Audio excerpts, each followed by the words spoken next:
Assalamualaikum warahmatullahi wabarakatuh. Waalaikumsalam warahmatullahi wabarakatuh. Salam tangguh, salam kemanusiaan.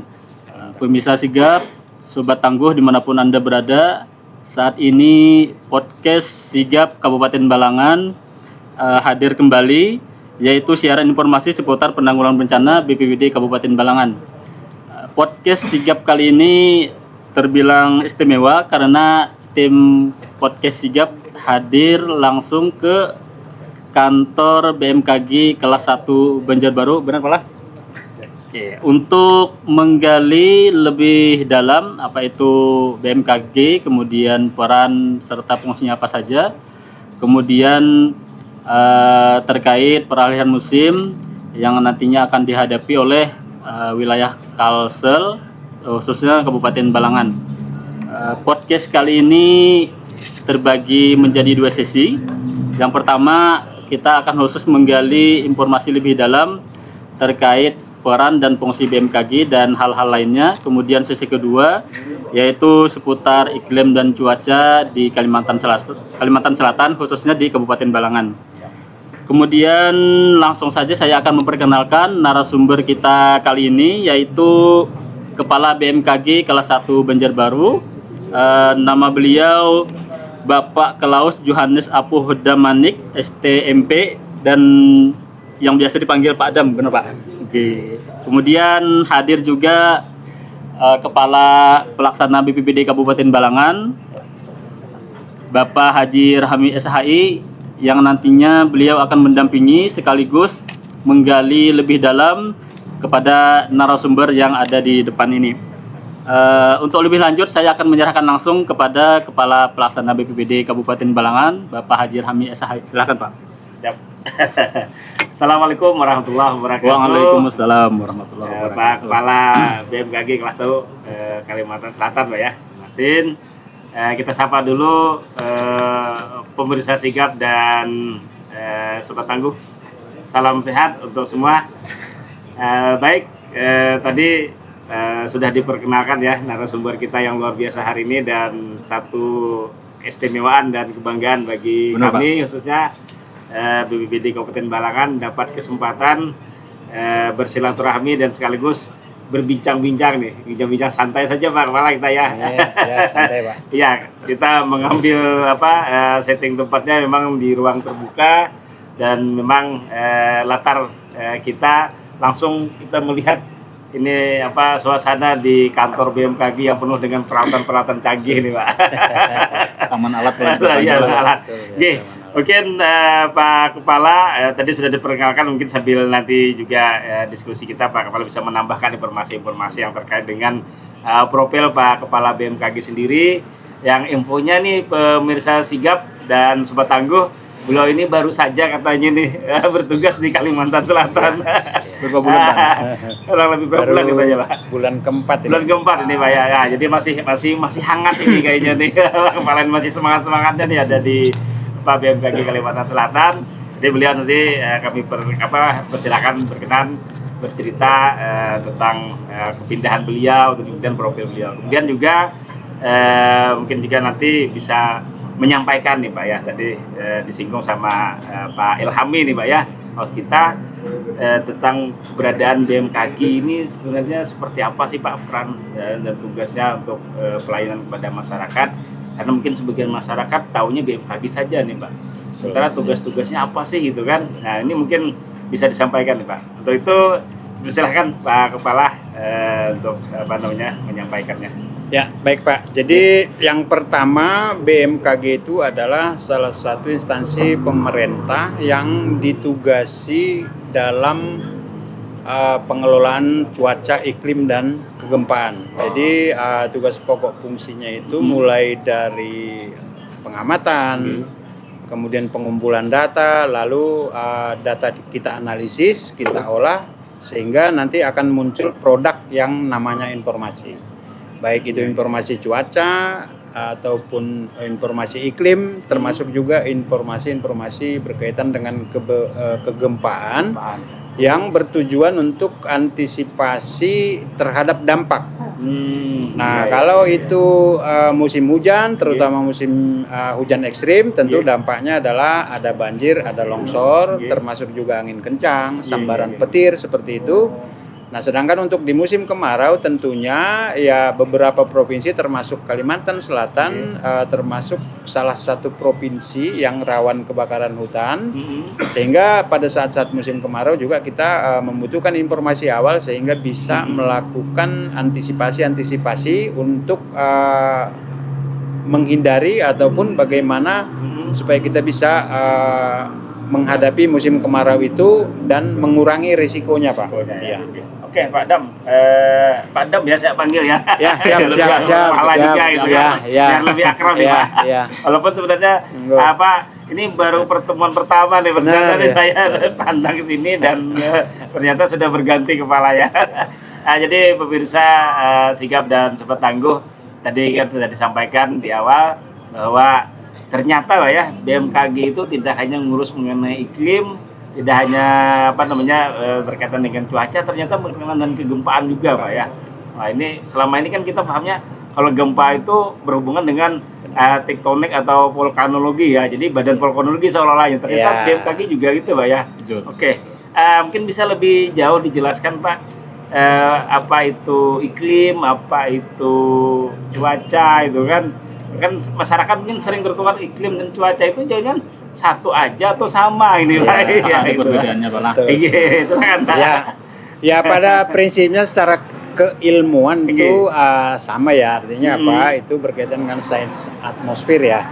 Nah, bagaimana dengan cuaca dan iklim? Cuaca itu adalah kondisi atmosfer kita ataupun keadaan udara yang sifatnya itu sementara dan cakupan wilayahnya itu sedikit. Itu iklim Pak. Itu cuaca. Ya. Contohnya misalnya kita sekarang ini nih pas matahari panas ya gitu, itu namanya cuaca. Nah, nanti kalau misalnya ada awan mendung itu nggak panas lagi gitu. Nah kemudian ada hujan yang sifatnya sebentar, paling setengah jam, paling lama 2 jam gitu ya. Itu dalam cakupan durasi waktu yang pendek dan cakupan wilayah yang tidak luas. Jadi mungkin satu kecamatan, jarang satu kabupaten menyeluruh seperti itu. Nah, sedangkan iklim adalah keadaan cuaca satu wilayah dengan durasi waktu yang lama dan cakupan wilayah yang meluas. Nah, contohnya itu misalnya kita ada perakiraan dasarian mulai dari per 10 harian. Oh iya. Lalu ada namanya perakiraan bulanan, jadi kondisi ataupun prediksi iklim kita dalam 1 bulan.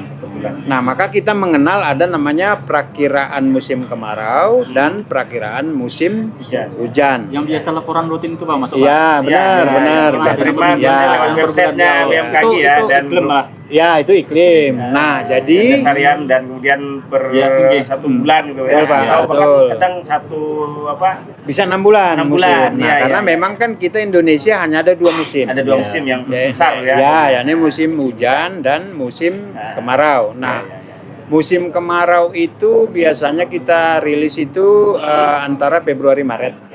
Sedangkan untuk musim hujannya nanti awal musim hujannya kita nanti akan sampaikan di bulan Agustus. Begitu sepanjang tahun. Tetapi kadang transisi pergantian musim tadi Pak ya. Betul. Jadi ada kalanya memang perakiraan kita itu bisa maju dan bisa mundur. Tapi biasanya itu tidak lebih dari 3 dasarian ataupun 1 bulan seperti itu. Jadi dan itu bertahap karena secara spesifik wilayah Kalimantan Selatan itu kita bagi menjadi beberapa klaster Pak. Jadi kita sesuai dengan data yang ada di kabupaten tersebut kita gabungkan menjadi satu yang punya tipe iklim yang sama, kita namakan itu zona musim. Zona musim ini kita Jadi ada musim, ada zona-zona wilayahnya juga Pak ya. Untuk zonanya dulu Pak. Zonanya dulu. Nah, berdasarkan zona inilah kita tahu kapan dia masuk musim kemarau dan kapan dia masuk musim hujan. Ya, satu wilayah. Nah, tetapi ini tidak ada kaitannya dengan peta wilayah administratif. Iya, Dia lintas wilayah, Pak. Lintas wilayah. Jadi nggak Karena- hanya satu kabupaten, nggak Ya. hanya kecamatan gitu, bisa dibatasi Karena itu ya. kita fokus di tipe iklimnya. Baik iklim. Ini yang kita gabung, jadi nanti kadang-kadang satu kabupaten itu bisa berbeda, Pak. Iya. Karena dia nyambung ke wilayah yang lain. Iya, iya. Satu Oke. Iya. wilayah seperti itu. Nah, jadi dari sana kita bisa menentukan daerah A, misalnya zona musim 1, wilayah ABC, Oke. awal musim kemarau atau hujannya dimulai dari bulan sekian di dasarian sekian. Nah, dasarian itu adalah 10 hari. Kita sederhanakan jadi dasarian. Jadi dasa itu 10 harian. Jadi 10 harian untuk per 10 iklim harian. itu mulai dari 10 hari, 6 bulan sampai dengan setahun. Tahun ya. Ya, ada juga yang namanya proyeksi bisa sampai 5 tahun. Jadi ini Pak Kepala biar apa simpelnya iklim itu apa ada batas-batas perhitungan harinya gitu ya. Perkiraannya, Pak. Perkiraannya, Ya. iya. Jadi kita Kalau- samakan dulu. Kalau musim itu kemudian melingkupi ya Musim itu informasinya, Pak. informasinya. Iya, yang Nah, mau ini kita biar nggak ketukar-tukar nih, Pak. yang Jadi mau mau kita klaster Iya. itu adalah kita gabungkan titik-titik yang memiliki tipe yang sama.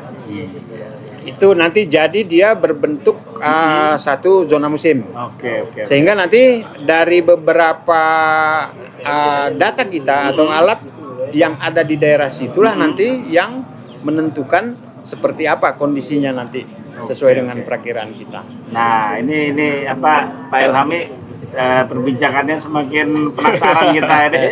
Penjelasan dan pengetahuan yang beliau paparkan. Belum lagi masuk di alatnya, Pak. Ternyata Penunjang apa di BMKG ini malah. membuka wawasan kita Benar. nih Pak Kepala tentang Memang. apa peran tugas BMKG, kemudian apa itu musim, apa itu Perbedaannya. iklim tadi kan Sangat perbedaannya. berbeda, Mudah-mudahan ini bisa mencerahkan dan memberikan informasi yang akurat ya bagi masyarakat tentang keberadaan dan peran BMKG. Ini mungkin Pak Kepala ada lagi yang ingin kita lebih tahu lagi di Kalimantan Selatan ini kalau tidak salah ada 3 kantor yang 3. berhubungan dengan ini ya. Itu mungkin bisa diinformasikan juga Pak Kepala ini. Ya, jadi struktur dari BMKG itu adalah ada pegawai pusat yang berkaitan dengan mungkin ya kebijakan dan lain-lain itu sampai di tingkat direktur, Pak. Jadi mulai kepala badan itu. Nah, di daerah itu dibagi menjadi 5 wilayah yang dikepalai oleh namanya kepala balai. Nah, jadi balai 1 sampai 5 itu mulai dari Aceh sampai dengan Papua. Jadi wilayah 1 itu Sumatera bagian utara, lalu wilayah 2 itu Sumatera Sumbaksel sampai dengan Jawa. Wilayah 3 itu sebagian Jawa sampai ke Nusa Tenggara Bali. Wilayah 4 itu Makassar, Ambon, Sulawesi dan Ambon. Wilayah 5 itu Papua.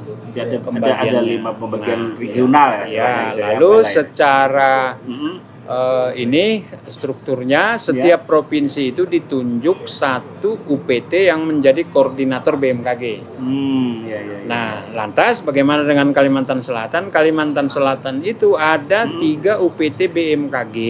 Ya. Satu itu UPT klimatologi kita di sini. Sini ya, klimatologi Ya. Yang kedua ada 2 kita namanya stasiun meteorologi yang ada di Bandara Samsudin Nur dan Itu khusus meteorologi. dan di Bandara Gusti Samsir Alam di Kota Baru. Kota Baru. Nah, dan yang ditunjuk koordinator BMKG di Provinsi Kalimantan Selatan adalah stasiun klimatologi Kalimantan Selatan sekarang, Pak. Kalimantan Selatan. Stasiun klimatologi Kalimantan Selatan di Banjarbaru. Kalau dulu memang nama kotanya, Nama Pak. kotanya. Sekarang udah nama provinsi ya. Oh iya. Berarti yang koordinator di sini Pak ya. Sini, Pak. Ya. Sini yang 2 meteorologi yang ada di bandara Pak ya. Ya, benar. Jadi kembali di tadi sini. antara cuaca dan iklim. Oke. Nah, stasiun klimatologi Nah, itu ini ada berhubungan Pak ya. 2 Ya. kantor ini fungsinya dengan antara cuaca dan iklim tadi. Stasiun klimatologi itu mengelola iklim kita seluruh wilayah provinsi Kalimantan Selatan. Nah, Di bawah kemudian balai gitu Pak ya. Ya, Balai yang Balai ada di Wilayah 3 tiga. di Denpasar. Denpasar. Lalu stasiun meteorologi itu yang paling utama adalah tusinya adalah melayani penerbangan, informasi cuaca yang berhubungan dengan Khusus penerbangan. transportasi udara lah ya. Ya, lalu informasi cuaca ekstrim dan peringatan dini cuaca ekstrim. Ya, jadi khusus untuk bandara itu aja Pak, penerbangan semua Pak. atau bisa Semua. share untuk ke masyarakat? Ya, Informasi itu, Pak. jadi kalau Bapak menerima informasi cuaca hari ini itu stasiun meteorologi yang buat. Oh, Lalu nanti muncul lagi peringatan dini cuaca ekstrim. Itu Kabupaten A, B, C, D seperti apa Oke. itu stasiun meteorologi yang buat. jadi yang kantornya ada yang di bandara Di itu ya, yang bandara. buat informasinya. Ya, itu yang membuat. Nah, kemudian untuk wilayah kita pesisir di Kota Baru itu juga sifatnya seperti itu. Sama seperti itu ya. Mendimensikan. Jadi meteorologi itu juga ada penerbangan, ada maritim, Ya. ya. Oh, Jadi untuk sementara maritim, Pelayaran-pelayaran ya, tuh untuk ya. pelayaran itu masih sifatnya mandatori karena kita belum ada UPT-nya. Itu di-handle sama stasiun meteorologi Samsudin Nur, Pak. Oh iya. Jadi informasi perairan kita, kemudian ketinggian gelombang, mulai pasang surut, itu kita juga ada kerjasama dengan Angkatan Laut berkaitan dengan informasi pasang surutnya. Jadi yang kita sampaikan selain dengan dari cuaca ekstrim yang ada di atmosfer, juga kita menyampaikan informasi perairan kita. Iya, iya. Seperti itu. Itu yang dari badan meteorologinya tadi ya. Kalau yang di klimatologinya yang di sini ini Itu fungsi dari sebagai koordinator meteorologi ya? Pak. Jadi badan meteorologi, klimatologi, Klimatologi, dan Geofisika, geofisika. ya. Satu lagi ada kualitas udara Pak. Oh. Nah, kualitas udara itu Ini semakin ini itu ada di ya. klimat Pak. Banyak Jadi sekali ya nanti ini ya. Varian-varian berguna, ini ya. sangat bermanfaat nanti ketika terjadi kabut asap yang diakibatkan oleh karhutlah. Sehingga nanti dasar itu yang kita sampaikan, kalau memang udaranya tidak sehat, itu Iya. nanti kebijakan pemerintah mau meliburkan sekolah, meliburkan kantor. Iya. Nah, alatnya ada di sana, Pak. Oh iya ya. Nah, itu dia. Ya, jadi yang corong atas itu adalah menyerap udara sehingga nanti partikelnya tertinggal, Pak. Oh iya. Jadi dari sana ada di kita sini, bisa, Pak, ya, untuk ada apa di sini. namanya, pemantauan terkait dengan Ada di sini, apa ya. udara nih, khusus Ya, udara. ya, seperti Iya. Khusus itu. di Banjarbaru atau Banjarmasin Pak? Untuk Nah, harusnya itu minimal per kabupaten ya, tapi Kabupaten. sementara ini baru ada di Banjarbaru dan di Kota Baru. Kota Baru ya. Ya, Karena karena mungkin melingkupi wilayah ring 1 ini ya. ya Ini itu ibu dulu kota, Pak. Ya, provinsi ya. kan, dan ada penerbangan, ada Mudah-mudahan strategisnya itu ya. melalui bapak-bapak ini Siap, bisa siap. mengajukan ke pemerintah daerah Mudah-mudahan. supaya setiap kabupaten memiliki itu, alat-alat. supaya iya. bapak juga tahu Iya. kondisi kualitas udara di daerah bapak kayak apa. Iya. Mudah-mudahan Pak. Karena BMKG kan Nggih. Indonesia Pak, Indonesia. tidak mungkin mengakomodir hanya Kalsel. Kabupaten-kabupaten apalagi gitu ya. Apalagi sekarang ada 36 ya, 36 atau 38 sih? 38 38 kabupaten yang Ya, harus iya, diakomodir. iya, iya. Lah, per provinsi itu ada beberapa kabupaten. Perlu diperjuangkan tuh Pak, Iya, kita peralatan itu. ini Pak. Iya. Ke kabupaten Pak. Ya, bisa nanti Balangan kami juga Iya. perlu tahu Pak kualitas udara real di tempat Betul, kami. Pak. Pernah kita, Pak. Tuh, Kalau itu musim apa kemarau, ya? kemudian ada terjadi Iya. kabut, itu pasti, Betul. Pak. Kadang Jadi- masyarakat bertanya tentang Iya. kondisi udara kita. Ya, jadi nanti tinggal ya buat proposal, Ah. tujuannya apa, setelah itu ada seperti apa.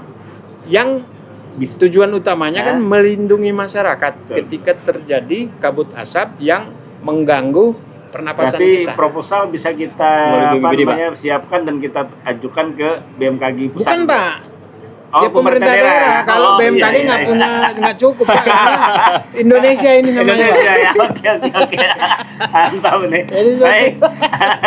Masukan, Pak, perbincangannya. Ya, masukan bagaimana apa, supaya sangat ya, menarik ini. Ya. pemerintah daerah Sangat juga sangat punya sangat peran seperti iya, itu iya, karena betul. ya Karena kebutuhannya untuk Betul, masyarakat Pak, di wilayah betul. juga, Pak ya. jadi nanti kalau masalah teknis nanti Iya, iya, BMKG siap mensupport. Siap Pak. Oke. Ah, ini mungkin Pak ada dua lagi nih fokus yang di Ya. sesi yang pertama ini ya Pak Ilhami. Untuk kantornya sudah, peran tugasnya sudah. Tadi sedikit menyinggung tentang peralatan. Nah, ini kan mungkin ada peralatan, ada personel nih Pak. Betul. Ah, di BMKG sendiri apa saja nih Pak peralatan-peralatan canggihnya yang dimiliki yang kemudian layanan informasi yang dihasilkan tadi memang betul-betul apa namanya bisa valid dan kemudian memang akurat gitu Pak. Ya. Nah, dan masyarakat kadang bertanya Pak terkait dengan perkiraan cuaca yang disampaikan dari BMKG ini seberapa valid sih katanya, seberapa sih akurasinya gitu kan. Sering kita, karena kan kita BPBD ini ya Sobat Tangguh dan pemirsa Sigap sebagai yang menerima informasi dari BMKG kemudian sebagai dasar untuk melakukan tindakan-tindakan di lapangan terkait layanan kepada masyarakat. Nah, masyarakat kadang ketika kita informasikan sumber dari BMKG, mereka bertanya tentang itu Pak. Nah, karena ini di wilayah kompetensinya yang berbeda sehingga kita kadang nggak bisa memberikan jawaban yang pasti. Nah, ini sekarang nih tepat ini. Ya, Silakan Pak Kepala. Ya, jadi ya mengacu kepada unsur-unsur iklim ataupun unsur cuaca Pak. Iya. Jadi kalau itu suhu kita namanya ada termometer. Oh iya iya. Ya itu ada alatnya juga. Iya, iya, iya. Kemudian Ini terpasang semua alat ada di bagian di belakang sini. sini Pak ya. Ya. Lalu kemudian untuk tekanan kita juga ada namanya barometer. Lalu untuk mengukur penguapan kita juga ada alatnya di sini. Lalu arah dan kecepatan angin. Kemudian termasuk itu tadi apa namanya suhu tanah. Ya. Lalu kualitas udara dan yang paling besar itu ada yang dan canggih gitu ya. Ada kita punya radar cuaca yang ada di belakang. Oh ya. Yang di menara itu Pak ya. Ini yang ada bola, ada ini bola yang sebelah. Di depan nggak Pak? Yang di Oh, belakang. sebelah. Di Ya, belakang. itu ya, kan ya, ada ya. atas bola itu radar isinya Pak. Itu radar Itu ya. untuk apa nih? Untuk mendeteksi. Mantau cuaca. Mantau cuaca. Jadi kadang-kadang dari radar inilah kita tahu apa namanya kira-kira misalnya ada pembentukan awan yang berdampak ke hujan ekstrim yang bisa menimbulkan hujan deras mengakibatkan banjir. Dari radar lah nanti dihitung kecepatannya berapa, arahnya kemana, sehingga kita bisa langsung memberikan informasi peringatan dini ke wilayah yang diperkirakan Dan tadi. semua alat-alat ini tentu ada personel-personel yang Betul. memang memiliki kompetensi. Benar. Dan kalau Iya. di kita di pemerintahan itu ada yang disebut dengan para fungsional Pak ya. Benar. Nah, itu kalau di BMKG apa aja Pak? Ya, jadi kalau SDM di BMKG itu semua melalui pendidikan Pak, terutama yang berkaitan di operasional. Khusus mana? Ya, Sebagai jadi apa, lain, ini juga bisa kami sampaikan. Nanti mungkin Bapak Ibu bisa mensosialisasikan ke masyarakat kita di sana. Ya. Itu juga salah satu jadi sekolah kedinasan. Oh, Sekolah, ada ya, Jadi ada sekolah. sekolah khususnya nih Pak ya, Ya. terkait dengan apa ke BMKG-an ini. Sekolah Tinggi Meteorologi, Klimatologi dan Geofisika. Nah, di sana dididik 4 tahun. Setelah 4 tahun itu akan ditempatkan ke seluruh Indonesia. Itu apa namanya stratanya S1 atau di S1 Pak. S1 Pak ya. S1 ya sudah setara S1 dan lulusannya itu sudah STR, sarjana terapan, tergantung jurusannya. Sarjana terapan meteorologi, sarjana terapan klimatologi dan sarjana terapan geofisika. Dan satu lagi ada instrumentasi yang jadi berkaitan dengan alat-alat Pak. Jadi khusus alat ada juga Pak ya. Ya, dengan perkembangan teknologi, alat kita juga semakin canggih, maka harus dibutuhkan, sangat dibutuhkan SDM yang ngerti teknologi. Maka ada satu jurusan namanya jurusan instrumentasi Pak. Ini jurusan baru Pak ya, yang Baru melengkapi beberapa tahun terakhir. 3 ini Ya. tadi ya. Dan itu kampusnya di mana nih Pak? Kalau Nah, tahu kan pemirsa di Kalsel ya, mungkin masih betul. asing gitu. Ya. Ada yang tertarik malah. Iya, siapa tahu ada keluarga atau anak Jadi gitu kan. itu nanti seleksinya ada di daerah, kemudian pendidikannya itu ada di Tangerang. Tangerang ya. Tangerang, Ya, kemudian nanti sifatnya juga kemungkinan karena sudah dibangun terpadu, ada asrama langsung ruang kelas di situ, nanti mungkin sudah satu Satu paket lah ya. Ya, Masuk di- sana ke ya. kedinasan. Jadi semua sudah diakomodir gitu. ya, dan itu nanti tidak berbayar Pak. Tidak berbayar, gratis. Ya, Wah, bahkan luar setelah biasa. lulus itu nanti akan ditempatkan langsung jadi ya seperti kami-kami ini semua Ikatan alumni kedinasannya sana Pak. tadi ya.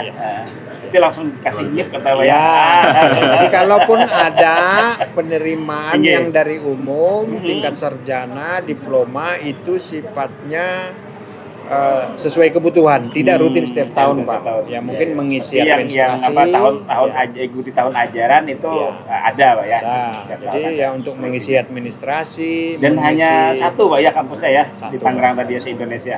Wah, ini berarti Pak Kepala seleksinya ketat sekali nih Ya. untuk masuk ke sana. Ya. Oh, dan perlu Jadi- kompetisi yang luar biasa. Benar, jadi kompetensinya mungkin buat adik-adik yang masih SMA, kompetensinya itu yang paling penting adalah satu matematika, fisika, dan bahasa Inggris. Oh iya. Ya. Jadi 3 mata Itu- pelajaran eksak tambah bahasa ya. Tambah bahasa Inggris. bahasa Inggris. Ya, lalu pengetahuan minatnya nanti juga akan di. Oke. Oke, Pak Kepala, mungkin di sisi 1 diskusi dan perbincangan kita terkait dengan Lengkap, Pak. pembagian sudah ada lengkap ini, mulai dari peran fungsi, pembagian tugas Iya. kantor tadi ya, Alat. pembagian strukturnya, Iya. kemudian berkenaan dengan sarana peralatan, output dari BMKG sendiri yang menjadi kebutuhan dasar Ya. masyarakat, termasuk personel yang terakhir tadi ya. Iya, Pak. Wah, ini Jadi- sudah sangat komprehensif, Pak. Mungkin Pak ini kita cukupkan ya untuk di sesi yang Siap, pertama. Untuk masuk ke sesi yang kedua nanti kita berfokus tentang perkiraan musim dan cuaca yang ada di wilayah Kalimantan Selatan dalam rangka kita menghadapi dan memasuki musim karhutla ya, atau kemarau yang ancaman bencananya adalah karhutla. Dan mungkin di informasi awal kami sampaikan Pak Kepala bahwa khusus Kabupaten Balangan per 30 April yang lalu sudah mengakhiri status siaga darurat bencana banjir dan longsor ya, atau batingsor. Batingsor. Jadi kan otomatis berarti kita akan memasuki transisi menuju musim kemarau. Mungkin silahkan Pak Elhamid di close dulu untuk di sisi yang pertama ini. Iya. Pemirsa Sigap dan Sobat Tangguh dimanapun Anda berada, tadi perbincangan kita di sisi pertama terkait penggalian informasi itu apa itu BMKG, peran, kemudian terkait peralatan dan segala macamnya sudah kita gali informasi lebih dalam. Mudah-mudahan bermanfaat bagi kita khususnya dan bagi masyarakat di Kalimantan Selatan, khususnya di Kabupaten Balangan. Demikian perbincangan kita di sesi pertama. Demikian saya akhiri. Salam tangguh, salam kemanusiaan.